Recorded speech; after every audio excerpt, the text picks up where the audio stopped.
Good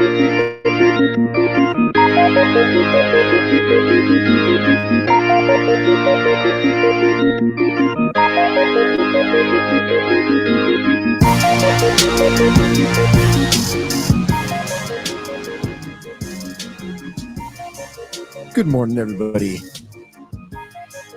Welcome to Nailed It Sports. My name is Caleb Nail. We are outside as usual. It's getting chilly.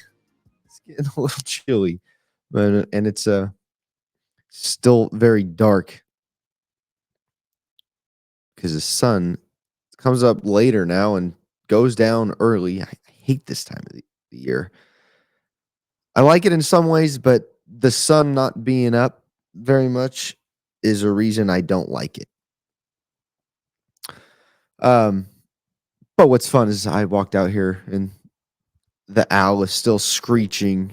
You know, we got the coyotes howling, dogs going crazy, and then eventually the rooster will start crowing. The neighbor's rooster will start crowing. So we can hear all the noises, the country noises. What's nice is you don't have any cars, none of that city light pollution. It's beautiful. Today we got a fun show. We're going to begin something new in the Bible. We're going to begin in Matthew chapter 5, the Beatitudes.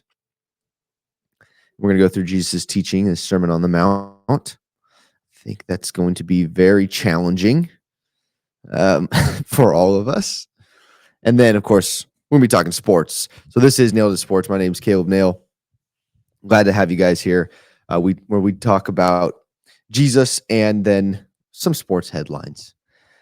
We have some Central Valley news today. So we're going to talk about some Central Valley sports. When we talk about Fresno State and some commitments that have happened, or decommitments that have happened, I should say. And then we're going to get into some trades in the NFL. And we're going to preview some college football games coming up. And I was going through like the big shows, college football shows and things like that. And they do their previews, but they all preview the same games. Okay, I want to preview the big games, but I don't care about the middle of the pack SEC games or Big Ten games. I just don't care about those games. So we're going to preview games out west where we're at, where we're more likely to care about those games. And then we'll talk about top 25 teams and preview those games as well. But let's start in Matthew 1, shall we? If you want to talk about anything that we talk about here when we read the Bible, or if you have any questions or any disagreements, want to have a conversation with you guys. So follow me on X, Caleb_Nail, or subscribe on YouTube and comment down below. I see them. I mean, we're not a big channel at all. So I will see them, and I'm happy to interact with you guys.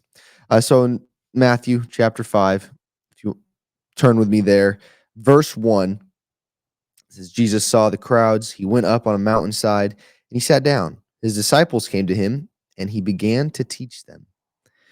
He said, Blessed are the poor in spirit, for theirs is the kingdom of heaven. Blessed are those who mourn, for they will be comforted. Blessed are the meek, for they will inherit the earth.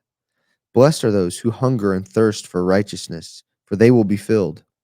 Blessed are the merciful, for they will be shown mercy. Blessed are the pure in heart, for they will see God. Blessed are the peacemakers, for they will be called children of God. Blessed are those who are persecuted because of righteousness, for theirs is the kingdom of heaven. Blessed are you when people insult you, persecute you, and falsely say all kinds of evil against you because of me. Rejoice and be glad, because great is your reward in heaven, for in the same way they persecuted the prophets who were before you. We could spend a whole week going through each and every one of those, but we're going to keep going. You are the salt of the earth. But if the salt loses its saltiness, how can it be made salty again? It is no longer good for anything except to be thrown out and trampled underfoot. You are the light of the world. A town built on a hill cannot be hidden. Neither do people light a lamp and put it under a bowl. Instead, they put it on its stand and it gives light to everyone in the house. In the same way, let your light shine before others, that they may see your good deeds and glorify your Father in heaven. Now, do not think that I have come to abolish the law or the prophets. I have not come to abolish them, but to fulfill them. For truly I tell you, until heaven and earth disappear, not the smallest letter, not the least stroke of a pen will by any means disappear from the law until everything is accomplished. Therefore, anyone who sets aside one of the least of these commands and teaches others accordingly will be called least in the kingdom of heaven. But whoever practices and teaches these commands will be called great in the kingdom of heaven. For I tell you that unless your righteousness surpasses that of the Pharisees and the teachers of the law, you will certainly not enter the kingdom of heaven. Yikes. That that's that's the hard part right there. So just my thoughts on this. I read this morning, and I'm just going to be praying about the Beatitudes. Blessed are the poor in spirit. Blessed are those who mourn. Blessed are the meek. Blessed are those who hunger and thirst for righteousness. Blessed are the merciful. Blessed are the pure in heart. Blessed are the peacemakers. Blessed are those who are persecuted because of righteousness. And blessed are you when people insult you, persecute you, and falsely say all kinds of evil against you because of me, because of Jesus. I would recommend we all spend some time and digest what Jesus is saying to his disciples here. I think that one of the key things I take from it, just a general view, is he was sent to comfort us, to live a perfect life, die the death that he did not deserve, the one that we deserved, but also like he's learning, like Jesus saying, like, life's tough.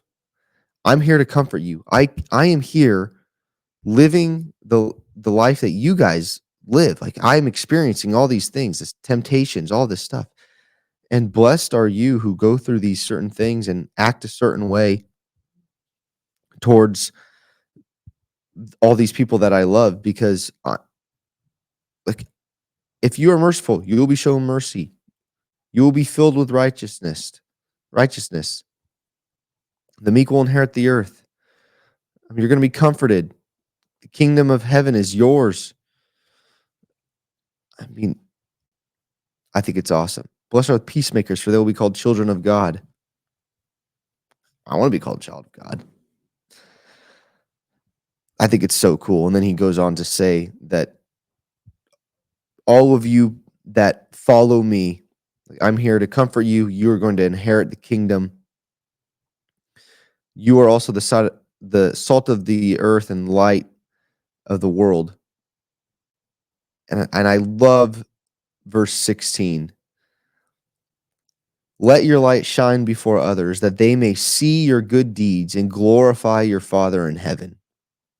It does not say, let your light shine before others, that they may see your good deeds and glorify you. It's not what it says. That they may see your good deeds and glorify your Father in heaven. See, we do our good deeds to glorify our Father in heaven. So why should we get any of the glory? All glory goes to him.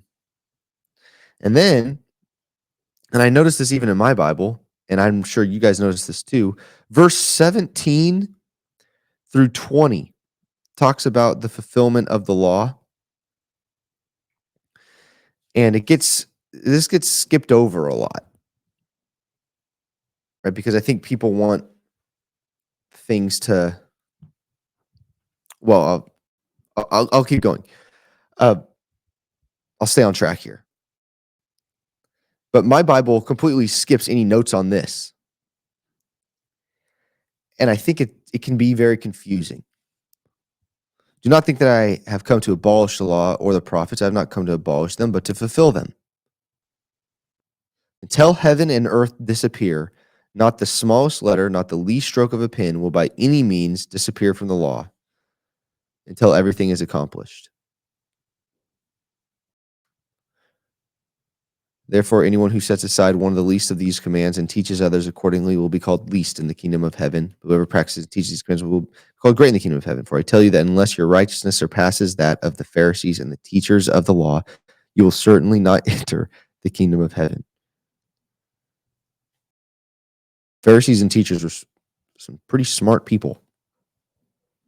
Their knowledge was great of they knew the law like the back of their hand.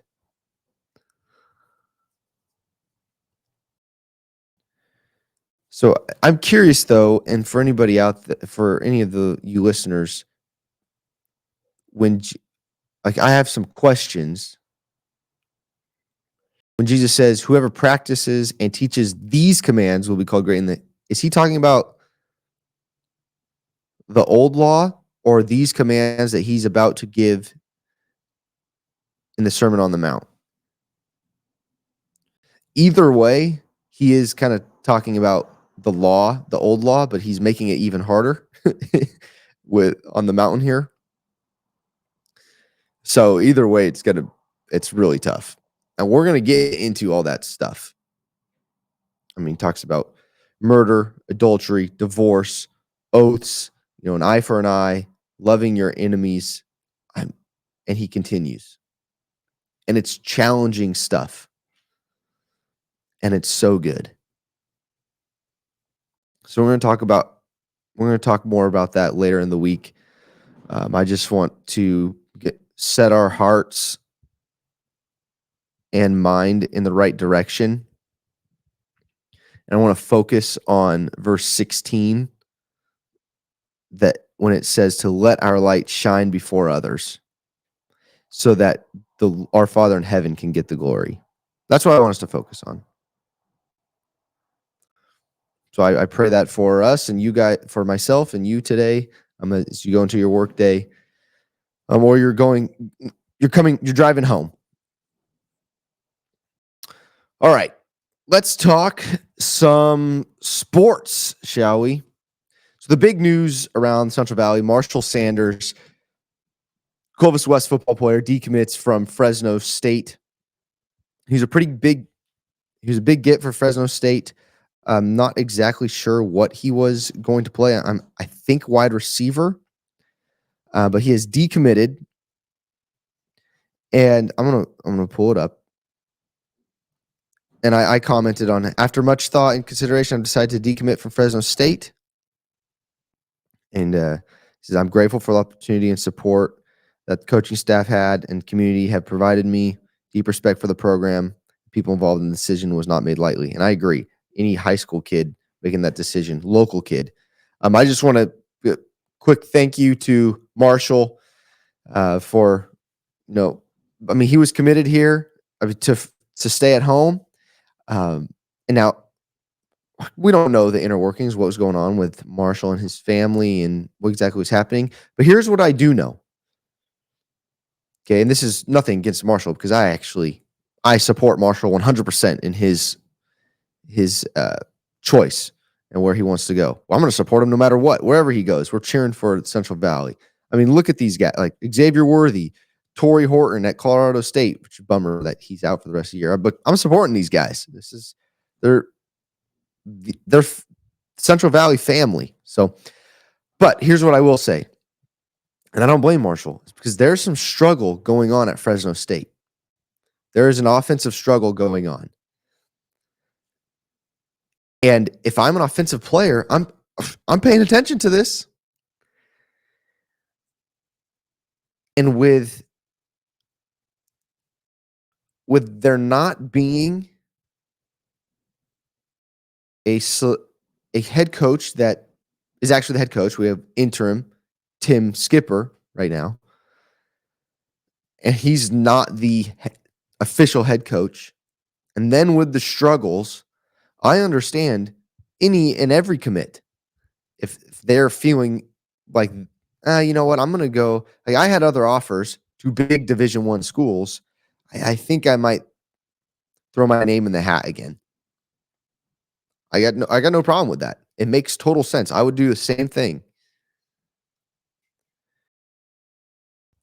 So as a Central Valley supporter, supporting the local college here, we got to figure this stuff out. We got to figure out making sure everything's plugged in. We got to figure out how to play some good football here to keep our local talent here. Because I've seen it multiple times where we have very good players in the Valley, football, basketball, baseball, and we are not able to keep them here. And the whole world of transfer portal, NIL, yes, is going to make it so much tougher. But Fresno State will always be viewed as a stepping stone, in my opinion. And I think it is viewed by a lot of people that are there. I'm using it as a stepping stone to the next thing, to somewhere better. Right? And that hurts, of course. But in the reality of things, we look at it, and of course that's the case. Of course. We're not competing for national championships. We're not paying for, millions of dollars to head coaches. Of course, it's going to be a stepping stone. See, I used to get offended and upset by these things, but now it's totally understandable. I get it. Especially if your focus is playing at the highest level you can, right? Or if you need to make money and provide for your family, like as a dad, I get that. Now I have zero athletic talent, is why I'm talking about sports and not playing still. But I get that. You want to be the provider. You want to provide for your family. If that's playing sports, I get it. If that's coaching, I get it. Now, we could talk about salaries and things like that. And if you can't provide with $1 million from Fresno State or $500,000 from Fresno State, question how you're spending your money. But anyways, I totally get it. There's opportunities elsewhere. So I don't want the Central Valley to get upset anymore when we lose our top athletes, and especially kids that have been committed here, because this year we're not performing at the level we should be, and that, and especially as an offensive player, that doesn't look promising. And then two, I mean, the reality of Fresno State is that it will always be a stepping stone school until we go out and, we make the college football playoff and we're competing for a national championship. Basketball is competing for I think just competing for Mountain West championship is great in the basketball world, because that's how good the Mountain West is, and now Pac-12. Still, I mean, San Diego State and Gonzaga are going to be in that. So if you're just competing at the conference championship level there, that's really good. Baseball, we won the conference championship, and I think, we've been able to keep Murph Gray around. Like, baseball has been a great place for Valley kids, and our coaches don't use it as a stepping stone. So baseball does not fit into this category. But we've seen volleyball, football, basketball all be used as stepping stones at Fresno State. And, that's just the reality of it. There's no hate for me. That's just the reality of it. And so that's why we go out and get former Bulldog players and alum, because they love Fresno State. They most likely have been in Fresno, living in Fresno. And if not, they enjoyed the city of Fresno, are willing to move here or have family here, something along those lines, and are going to stay here for some time, because that's what we need, right? To be successful. That's the best scenario that we could have to be successful. Because there's not too many times that you get a Kalen DeBoer that walks in and stays for a while to build the program.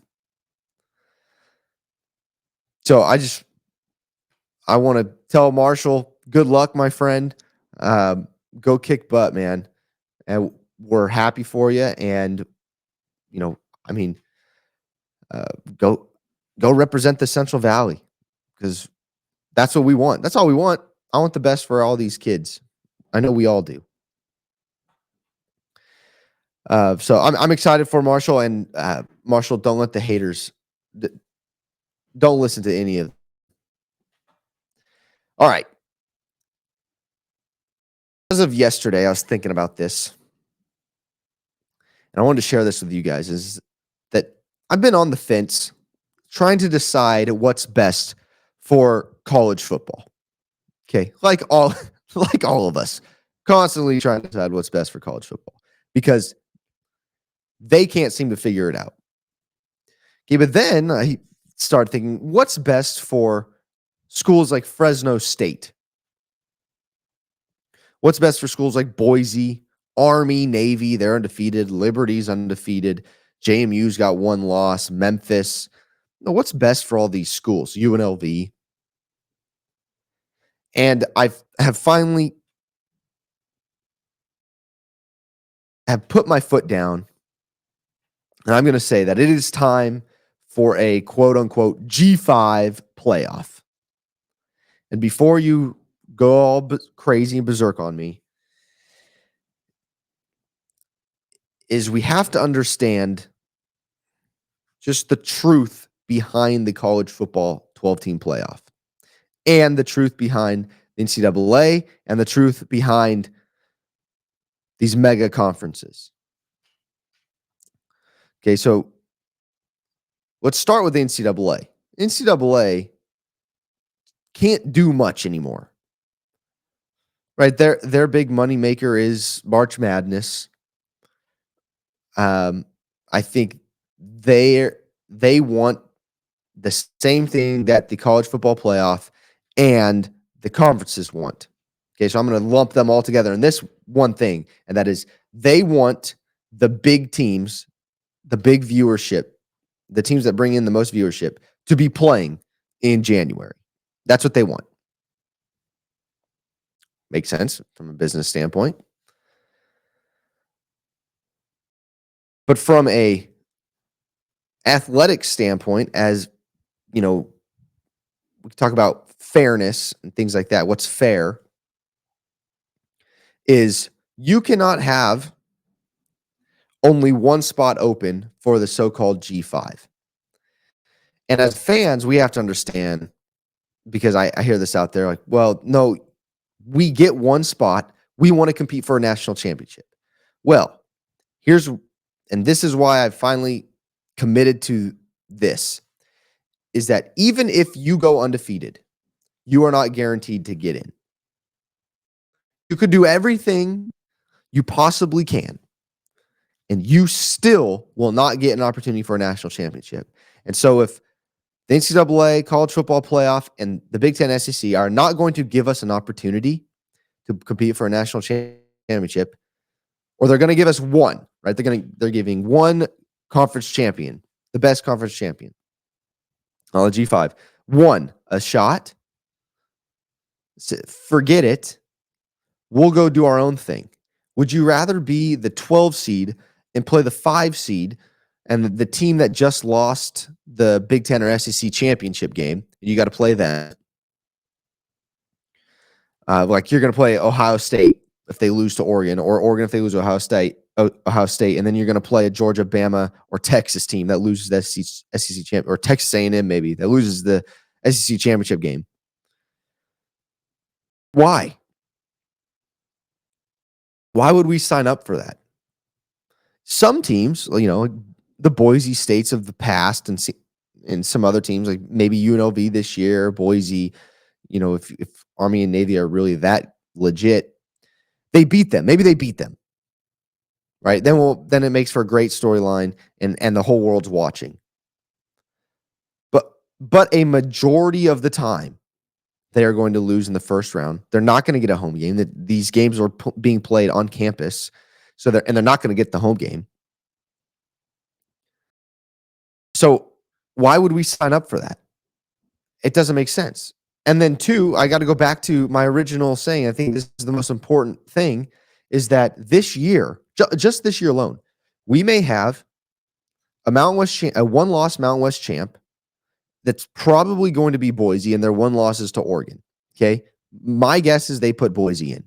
If Boise loses to UNLV and UNLV wins out, we have a one-loss UNLV team. Okay, and a good UNLV team, and then you have a 2-loss Boise team, 1 loss to Oregon, 1 loss to UNLV. I think they are still very deserving. You have the Heisman winner on that team. I'm calling it now. And this is why I think a one loss Boise gets in, even if they squeak out the wins, because Ashton Jeanty is just dominant and people are going to want to watch him. But then let's move outside the Mountain West. Conference USA, you're going to have an undefeated Liberty. Maybe. They're not as good as they were last year. But they're going to go if they go undefeated, they did their job. And this is the second year in a row they went undefeated. And you're going to leave them out? Okay. Then you have the American. And in the American, you have an undefeated Navy and an undefeated Army. And if they meet at the end undefeated, that means both of them have beat Notre Dame. I don't think that happens. Maybe one of them beats Notre Dame, but I don't think both of them are undefeated when they meet each other in the Army-Navy game. But let's just say one goes undefeated and the other one, say they both meet undefeated and they lose. One loses. Okay, let's just say Army wins, Navy loses. Okay. Well, by the end of the season, they're going to be top 15. And you're going to leave the one-loss Navy or Army out after they just lost to Army or Navy? That's not going to be good. Or let's say Memphis wins out from here, and you're going to and they beat an undefeated Army or Navy in the American Championship. You're going to leave. Are you going to take the one-loss Memphis over one-loss Boise or an undefeated Liberty? How about James Madison? Or excuse me, Louisiana Monroe. They're 5-1. Their one loss is to Texas. So if they're only, and granted, they got blasted by Texas, but their only loss is to Texas. They win the Sun Belt. You're going to leave a one-loss UL Monroe team and their only loss is to Texas? This is what I mean. Wouldn't it be fun to see Boise State, UNLV, Army, Navy, Memphis, UL Monroe, James Madison, they're a one-loss team right now. The MAC champion, maybe the top two in the MAC. I mean, Liberty. Wouldn't you like to see all those teams play against each other? That's good football. And the argument is, well, Caleb, the rest of the world's going to be tuning into the main playoff, let's call it the P4 playoff. And this is going to be the NIT version. Nobody watches the NIT. False. I watch the NIT and I love the NIT. But I'm only one guy. But two, you're going to play these at different times. What you're going to do is you're going to go to ESPN and get them to pay you big money for this playoff. And you're going to schedule it when the other games are not going on. And wouldn't you rather watch these teams play in a playoff rather than in some lame bowl game that doesn't matter? This will also keep your players around. Like, okay, here's a scenario for you. Let's say Liberty goes undefeated and the committee says, you know what? This is the second year they went undefeated. We're going to let them in over a one-loss Boise. Do you really think Ashton Jeanty is going to go play in that bowl game? No way. Especially as a running back. No way. Now, if Boise State was the 1 or 2 seed in a G5 playoff, Ashton Jeanty would play. And if he's playing for a national championship, he's playing. So we get to see Ashton Jeanty play some more. See, I think it only helps. You're going to make more TV money. You make the playoff, your conference is making more money, and you can have multiple teams make it. If we have a 12 team, we have 5 conferences. Take your 5 conference winners and take the next 7. Same thing they're doing now for a 12 team. I think it would be great. Lots of fun.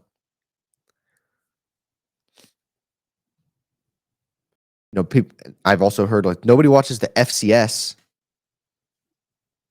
I do. I watch FCS playoffs. Granted, I'm one guy. And I love college sports. But it's not like FCS. The reason being is that some of these schools, not all, some of these schools have pretty big fan bases, like Fresno State, Boise State, and very passionate fan bases. You have NFL pros on these teams, Heisman winners on these teams. It's not going to be exactly like FCS. It's not going to be like the NIT because football brings in lots and lots of fans and viewers, and also people love brackets. Like just the fact that it's a bracket, people love it, and people will be talking about the G5 playoff on every mainstream media show. They're going to be talking about. They would be talking about Ashton Jainty. They would be talking about Liberty. Well, nobody's talking about Liberty right now. They would be talking who's going to be the 1 seed. An undefeated Liberty, an undefeated Army, an undefeated Navy, a 1-loss Boise, rather than who do we leave out? Who did their job, but we have to leave out?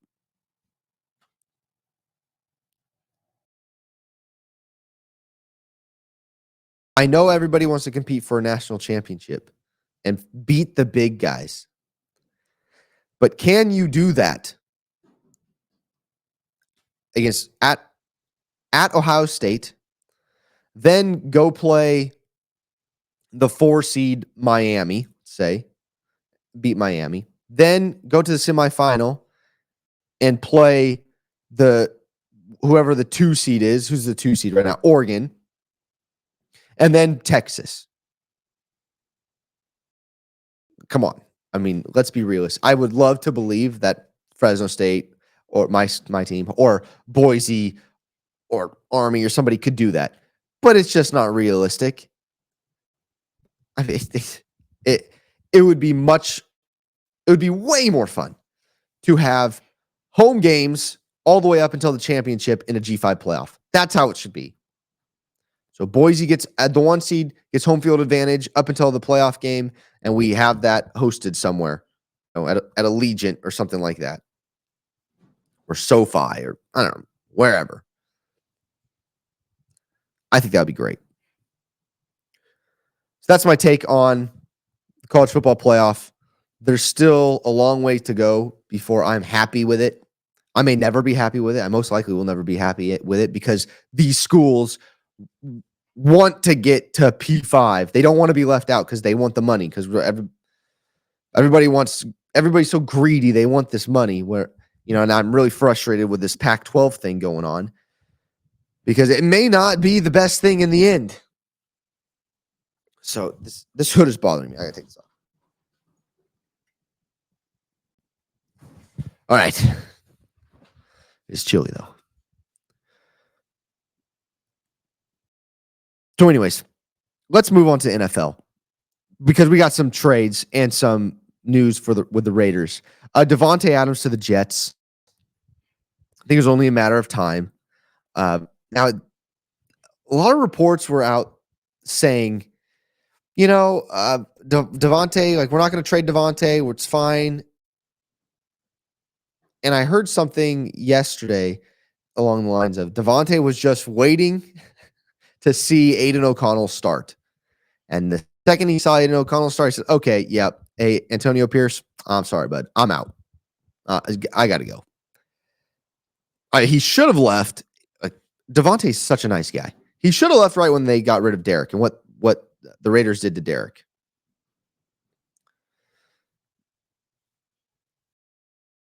Because it's a poorly ran organization. Has been for a long time. He should have got out earlier. But is this a good move for the Jets? Did they get better? I've heard that this is not going to help the Jets.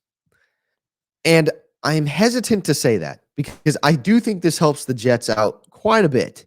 Now, it doesn't make them contenders. No, because they need an O-line. They don't have an O-line. But what Davante Adams and Aaron Rodgers have together, it's special. And they're both very good. Aaron Rodgers can still sling it. Davante can still go up and high point a ball over you. And he'll chop somebody up and he'll route somebody up. That's what they say nowadays, right? He'll route somebody up. So yes, this does make the Jets better. But are they going to compete for an AFC championship? I don't think so. But we're only 6 games in. I mean, we got plenty of time. They can figure it out and get going because the AFC is not very good this year. Like the Bills are 4-2 and leading that division. Just only 2 games back. They're 2-4. This is not a big deal.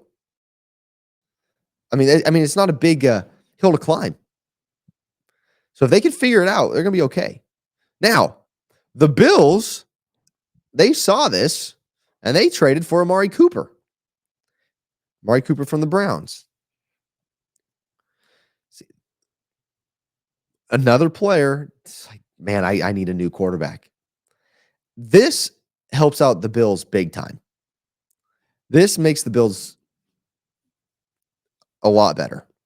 Josh Allen needed this because they've been struggling. I have not been able to trust the Bills this year. Like it's a struggle to pick their games because I don't know what Bills team is going to show up.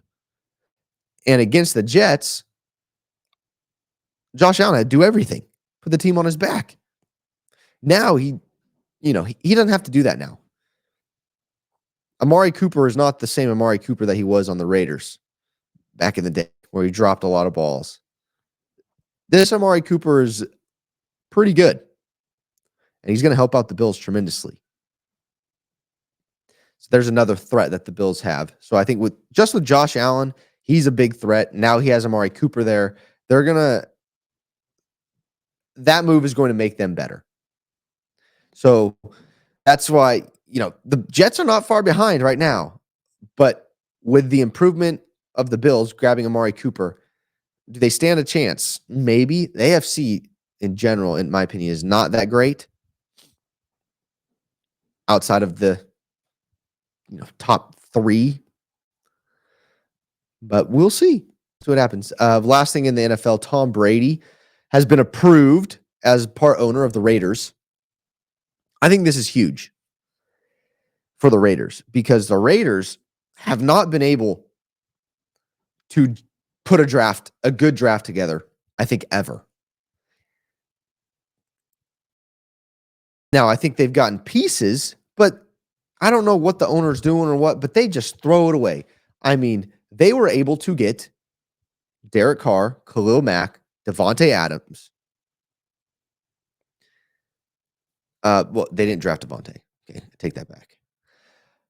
But they drafted Khalil Mack. They drafted Derek Carr. They've drafted good players, but they have not been able to put a team together and keep them together. And I think that's because of ownership. Well, Tom Brady coming in, he's going to help them with the draft tremendously because, I say they've been able to draft like one good player. Every other draft, they draft one good player. The rest of those drafts, terrible. Have not panned out. Tom Brady is smart, in my opinion. He knows football. Heck, he was able to put O-lines together, competent O-lines, and you didn't know who they were. But he knew that they were pretty decent football players. He's going to be able to help build a roster that I think could be pretty good. Now, Davis came out and said, one of the reasons we wanted him is because he's going to help us get our next quarterback. Yes, I can see that. But how's that gone for John Elway? Like, I don't trust Tom Brady and his judgment of quarterbacks right now. I heard what he said about Derek Carr. The rumor, he was talking about Derek Carr. It came out that he was talking about Derek Carr when he was in the barbershop. I don't know if you guys remember this. Don't trust his opinion since then, I have not been able to trust his opinion on quarterbacks. Granted, I haven't really heard any more from Tom Brady. But if anyone is going to be picking quarterbacks, I wouldn't mind Tom Brady picking a quarterback. Out of anyone, I wouldn't mind him. But we will see. We'll see. We got to give him a shot. Hopefully it's a good choice. And But where my confidence is that he will actually be better for the Raiders O-line and the draft, like outside of quarterbacks. So, but quarterbacks is still up in the air. I want to wait and see. So, tell me your thoughts on Tom Brady as a part owner of the Raiders. Where does it help? Where does it hurt? He doesn't really have any distractions going on. Football's his life. So I think it can only help the Raiders because they've been bad. All right, let's preview some college football games really quick. Oh, actually, I don't know if any of you guys saw this. Really quickly, I'll run through this. California Governor Gavin Newsom has signed a bill, this is a couple weeks ago, banning derogatory Native American mascots and team names, Chiefs and Indians, for kindergarten through 12th grade schools. I think that's dumb. I think it's dumb. I mean, they want to get rid of Aunt Jemima, Land O'Lakes. Oh gosh, what was the other one? But these people that started these things because it's appropriation, things like that. We have they got rid of the Redskins, and then they have the tribes actually saying, no, this is a warrior. We want that. How can we honor them? This is not something, appropriation or a joke or anything like that. I think that's so basically what's happening is they're saying the only thing that you can use is like Governor Newsom is saying the only thing you can use is it like white man stuff. If you use white man, it's okay. But we got to get rid of the Native American stuff, the Latino, the Native African American, like all their history. We got to get rid of it, but we can use the white man stuff. What an absolute joke. What an absolute joke. They don't realize these people are not smart. They've been in government their whole life. They've never interacted with their neighbors. They like. Let me get political real quick here. When was the last time you had the person that's representing you come to actually speak with you? There's only a handful of people that they actually speak to, and it's the people that give them money, right? That they have extra money to throw at them. Go legislate this because it'll help my business, or it's going to help me. Those are the only people they talk to. They don't care about us. Like Governor Newsom I've never seen him before. My brother has. My brother actually prayed for him. He's a better man than I am. But actually laid hands on Governor Newsom and prayed for him. And as you can tell, we do not agree. Me and my brother do not agree at all with most things Governor Newsom does. So, I mean, he's a better man than I am. But anyways, I don't like this, if you cannot tell. Because we're getting rid of some cool history. And I think that can be honoring to those people. And to you get my point. Okay. It's frustrating. All right, let's go college football and let's preview a couple games here. Fresno State is going to Reno versus Nevada. We preview it on Beware Bulldogs. Really quick here. I think Fresno State will win this game because matchup wise, I think our defense is really tough.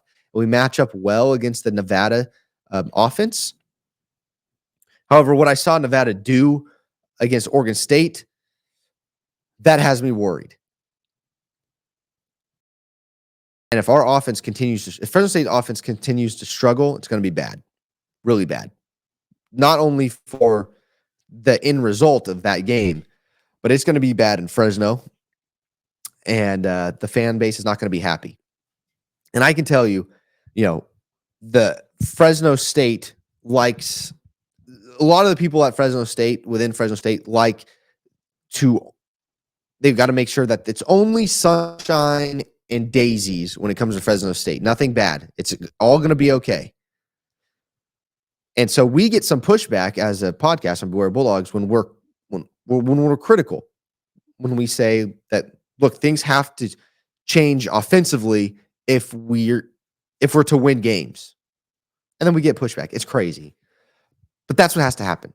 If Fresno State wants to win this game, they have to, one, stop the run, which I think we can. I think our D-line and all linebackers match up well, and they can do that. And then two, offensively, you have to move the ball. You got to hold on. You got to win the battle, the time of possession battle, and you got to score points. Can't miss field goals. Got to score touchdowns. I think Fresno State does win this game because our defense matches up well.